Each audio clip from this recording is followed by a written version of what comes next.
Taddarshanena agada sadhva sakshidau avandataangam vinamaya dandavad dribhyam prabhashyan prabhivan nivarbhagaha chumban nivasyena bhujairivashlishan. What is the message from the statement? The message from the statement is that a devotee can be to any extent free with the object of devotion. You are not to fear God. If you want to drink Him deep, drink. If you want to swallow Him, you swallow. If you want to praise Him, you praise. If you want to see Him constantly, you go on seeing. With God, there is no fear at all. We have all the intimacy, all the freedom, all the proximity, all the closeness, everything that we want. There is no fear at all. And a 5-year-old boy is said to be doing this. That means clearly, this boy was very innocent. There was nothing like a corruption or a contamination in his mind. He was doing it in all innocence, simpleness and straightforwardness. Satam vivakshantam atadvidam harihi jnatvasya sarvasya jahridyavasthidah kritanjalim brahmamayena kambuna pasparshabalam kripaya kapole. This is a very beautiful statement. Satam vivakshantam atadvidam harihi. So this, the initial sight, the consternation it produced, and the sentiments and actions which he performed, all that is over. Now what are we supposed to do when our beloved God has come and is standing before us? We are supposed to praise Him, offer Him. What will we offer? We will prepare a pudding and offer Him. What is it that we are supposed to do? Speak from the core of your heart whatever you feel about your Lord and His presence before you. You don't need any vocabulary at all. Whatever you feel like doing, you feel. You have the full freedom. Here what happened? Satam vivakshantam atadvidam harihi. Lord Hari sensed that. He is a little boy, only 5 years old. He wants to praise me. For 5 months he has been struggling and striving with hardcore austerity, which started escalating month after month. Now he is even not taking breath. Finally his austerity has attained remarkable fruition, unparalleled fruition, and Mahavishnu is standing before him. So he has to express his gratitude and adoration for the Lord. Anybody would feel like saying, but poor boy, atadvidam, he doesn't know how to do it and what to do it. After all, it's a 5-year-old boy, a prince. What can he do?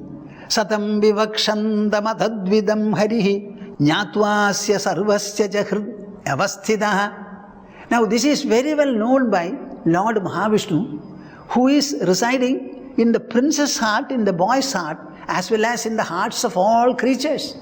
He is an all-indweller, sarva-vyapi and sarvajna. That being the nature of the Lord, he clearly understood his discomfiture. And after knowing the discomfiture, what did he do? Now, Mahavishnu's task was to enable the boy to say whatever he did excellently well. So what did he do? Kritanjalim brahmamayena kambuna. This boy was standing like this. Kritanjali. Seeing that boy, what did he do? Brahmamayena kambuna pasparshabalam kripaya kapole. He took his conch. In the 4 hands, in one of them, there was a conch. What is this conch? Anybody can blow it. Whoever blows, whatever may be the nature of breath or nature of voice of the blower, you will find from the conch a beautiful sound. A beautiful sound will come. The ringing of the bell and the blowing of the conch, these are very significant items in our worship, especially in a temple. So, he stroked his cheeks with the beautiful conch. And Brahmamayena Kambuna, the conch that Mahavishnu was bearing, it had all the content of the Vedas. So his conch was not the usual conch which we blow. It's a different one. With that, he stroked the cheeks. Satam vivakshandam atadvidam harihi jnatvasya sarvasya jahridyavasthidah kritanjalim brahmamayena kambuna pasparshabalam kripaya kapole. When he did this, the boy became very eloquent, and he started praising. My dear viewers, this Dhruvastuti runs into a few verses. And the first verse is perhaps the sole message of Sreemad Bhagavatam. Generally I recite it and many people have heard me, and by listening to whatever I am saying, and we are also writing about it, you will find hundreds and thousands of people all over the world have learned this one particular praise of Dhruva when he saw Mahavishnu in the Madhuvana. Yom daf pravishya mama vajamimam prasuptam sanjeevayatyahila shaktidhara swadhamna anyamscha hastacharana shravanatvagadin pranan namo bhagavate purushaya tubhyam. This is the verse. What is the content, the message of the verse? Yom daf pravishya mama vajam imam prasuptam sanjeevayati Akhila Shaktidhara Swadhamna. My dear Lord, you are wielding all kinds of gross and subtle powers. Everything external and internal is contained within you.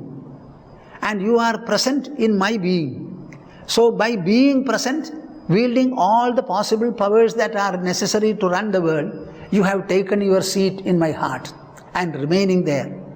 Yaha antaf pravishya, entering inside. Mama vacham imam prasuptam sanjeevayadi. The speech which is lying latent now in my system, you are activating it by virtue of your presence. There is no external medium or assistance for it. Your own presence is sufficient. Why? You are akhila shaktidharaha. You are already bearing, hosting, sustaining in you all the possible powers that are necessary or even beyond that. And remaining there, you are activating my dormant speech. Similarly, anyamscha hastacharana shravanatvagaadin pranan. What about the other organs? Anyamscha, the other. Hasta, hand. Charana, feet. Shravana, ears. Tvak, skin. Adin, pranan. Pranan. And all the other things including pranas, everything is activated by you. And such a Purusha I prostrate before. This is what he said. I think you should teach your children. Every child in India should know this verse. You must learn, you must teach them and let them understand it. Let us know once and for all that the Supreme Lord is nowhere beyond the sky. He is to be located. He is to be identified. He is to be known and realized as an eternal, undeniable presence within ourselves. Yom daf pravishya mama vacham imam prasuptam sanjeevayatyahila shaktidhara swadhamna anyamscha hastacharana shravanatvagaadin pranan namo bhagavate purushaya tubhyam.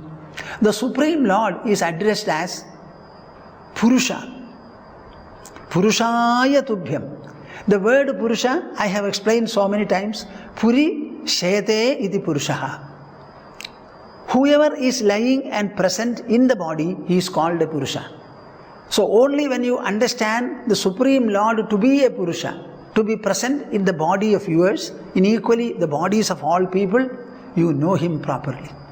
And he is the one presence who activates your speech, activates your eyes, activates your ears, activates your tongue, nose, skin, the pranas, the mind, the intelligence, the ego, everything. Now tell me, my dear viewers, is there any point of time, a fraction of a time, when you are away from God, when you are disconnected from Him? No, no, no. God is in and through your personality. He is in and through your activities and interactions. There is no time when we can think of getting disconnected from Him or pushing Him away. This is why in my public speeches I always tell people, I have given 2 challenges to God. What is that? Please banish me from your territory. He cannot take me away from where he is now. Is there any place where he is not? So I say, banish me if you can from your territory. Another is, exit from my heart. I think both the challenges which I have given to God, he has never met them and he will never meet them also. There is a lot of meaning when I say this. Listen to it, grasp the message, actualize it, be one with it. He went on praising, and the last verse that comes out of his mouth, it is verse number 17.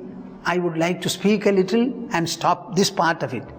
Satyashisho hi bhagavan tava pada padmam ashastada anubhajada purusharthamurte apyeva marya bhagavan paripadi dinan vashreva vatsagam anugraha katarosman.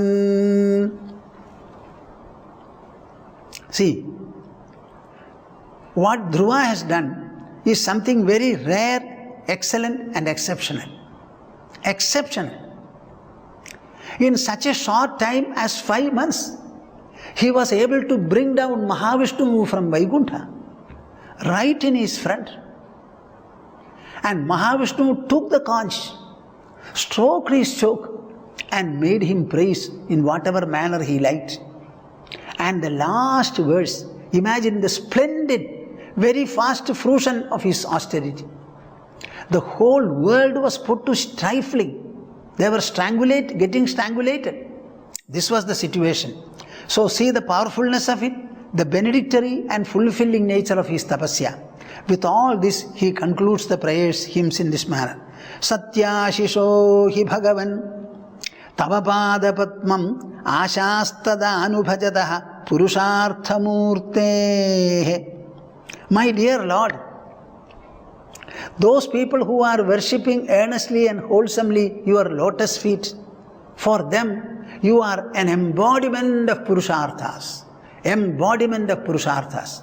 What is meant by purusharthas? Purusharthamurte. Our purusharthas are fourfold: dharma, artha, kama and finally moksha. The dharma leads to artha leads to kama, and all the three maturate your personality and you become free, get free. That is called moksha. So for all the purusharthas, you are the embodiment. For those people who worship your lotus feet, apyeva marya bhagavan parivadi dinan. This being the case, it is so. Even then, hey Bhagavan, O Lord, paripadi dinan. You are always given to protecting and fulfilling and safeguarding the afflicted and the tormented. Sri Krishna speaks in Bhagavad Gita about devotees. Artho jijnasur artharthi jnani cha bharatarshava. Many people worship God because they have a grievance or an affliction. They have a sense of torment.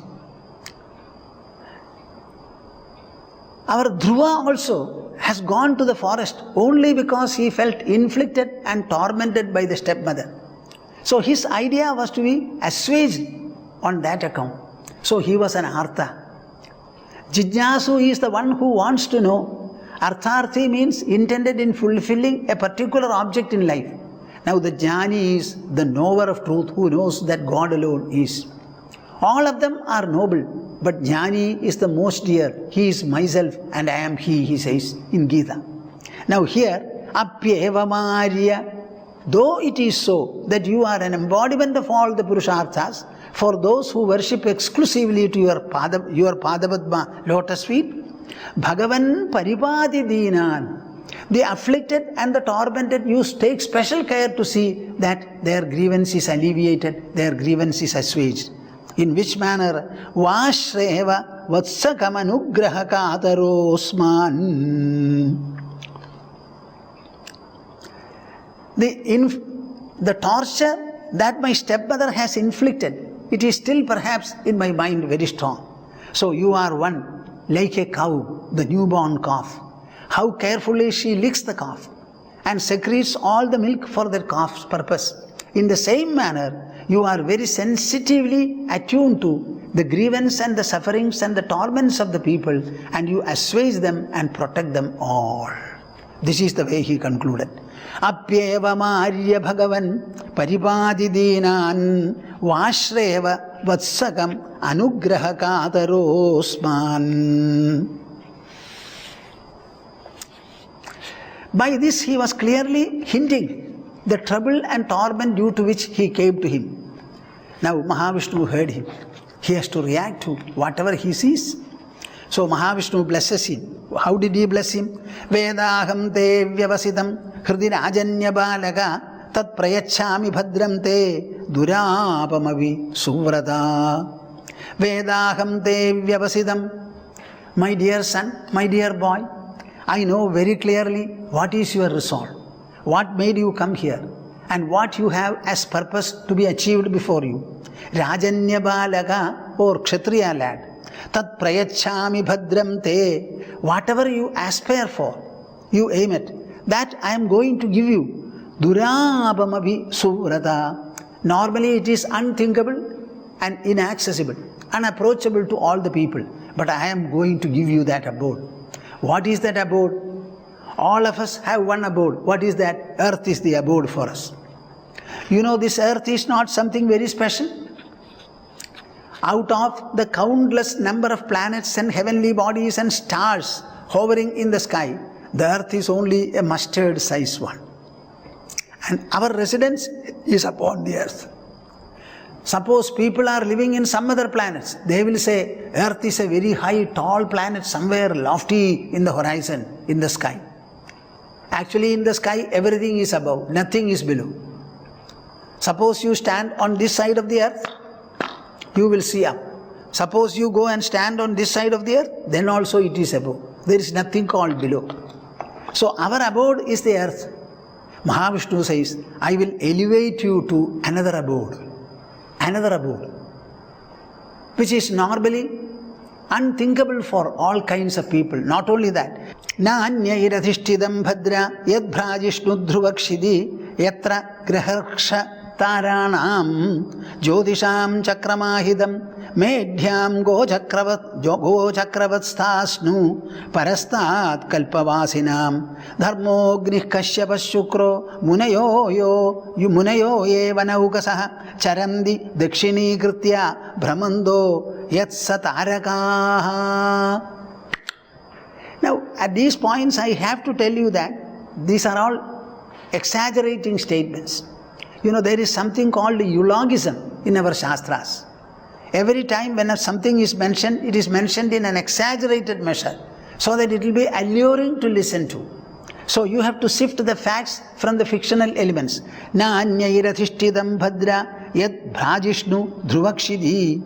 Even your ancestors like Manu were not able to reach and reside in this abode which I am going to give you now.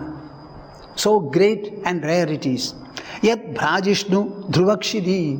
It is always sparkling, shining, luminous, scintillating. It is dhruvakshidi.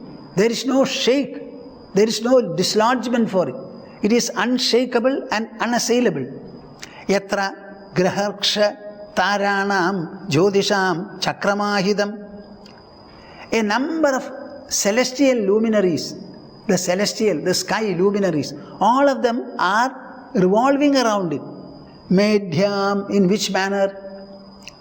You know, there is an indigenous oil extracting machine.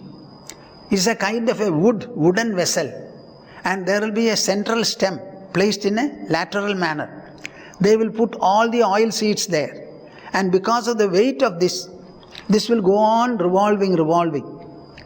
And a pair of bulls go on revolving. They walk around. Generally they walk in the right to left, not left to right. It goes around. So this is the indigenous oil extracting machine. So like the bulls which are going around in the indigenous mill, all these dharmaha, agnihi, kashyapaha, shukraha, munayaha, ye vanaukasaha, charandi, dakshini kritya, brahmanto, yatsataharakaha, including stars. Dharma, Agni, Kashyapa, Shukra, all these Maharshis, Vanaukasas also, all of them are going around this abode. Such a great, rare abode I am going to give you. It is always shining, always shining. Many planets are circumambulating it. This is the place I have earmarked for you. But, not now, my dear son. You are too young. You have to go back. Be an esteemed prince in the palace of Uttanapada. See what is going to happen when you go back. You have all the reward that one can think of for such a short-term austerity. What normally the austere stalwarts will not be able to gain, even after hundreds of years of austerity, you have been able to win because of your sincerity and engage in such a short time. You go back and you have to assume the throne. When your father is going to retire after a few years and he is going to repair to the forests. Understand it. You will have to rule for countless number of years, not for a short term. You will find after some time, your stepbrother will go to the forest hunting perhaps, and you will find he will be killed while hunting. His mother will be, because of her attachment, she will follow him, go in search of him. And while she is searching for the son, she will be engulfed by wildfire. I would like you to think for a while. What does he say, Mahavishnu? The cousin son, the cousin brother, for whose sake the mother harshly, rudely, painfully, inflictingly spoke to the stepson in this manner. That Uttama will be killed during hunting mission. And the mother will go in search of him. And while she is involved in that search, wildfire will engulf her. My dear souls, this is a warning, a caution, an enlightenment for every one of you. There are many members in your family, some closely related, some distantly related. Maybe stepchildren also are there. Make sure that your behavior with every one of them, never becomes rude, never becomes unrighteous. After all, the behavior is yours. To whom you direct it is immaterial. You are the one who owns it, who does it. As a doer, as an actor, as a causer, you are the prime factor, first as well as last. Suriji might have thought, I have proved my worth, I have proved my status, I have silenced my husband the king. She thought it was so, and see the culmination what happens. This is what every one of us is going to have in the ultimate analysis. Whatever you are reaping now, you will get the outcome of whatever you sow. Now, the right sowing should be done by you. Her misbehavior was her misbehavior. On the other hand, Dhruva had his own salvation. He found his rescue. Suriji could not find any rescue. Nor the lap she had reserved for her son. That lap also was not there. Ultimately, who is going to protect us? Sa rekshita rekshati yo hi garbhe. Whoever protected us in the mother's womb, that force or power or God, that alone is going to protect us when we are delivered off into the world. Let us make no mistake. How both of them, the son and the mother, were driven to such a disdainful plight, such a miserable plight. Uttama went hunting, killed. His mother went in search, engulfed in fire, swallowed by fire.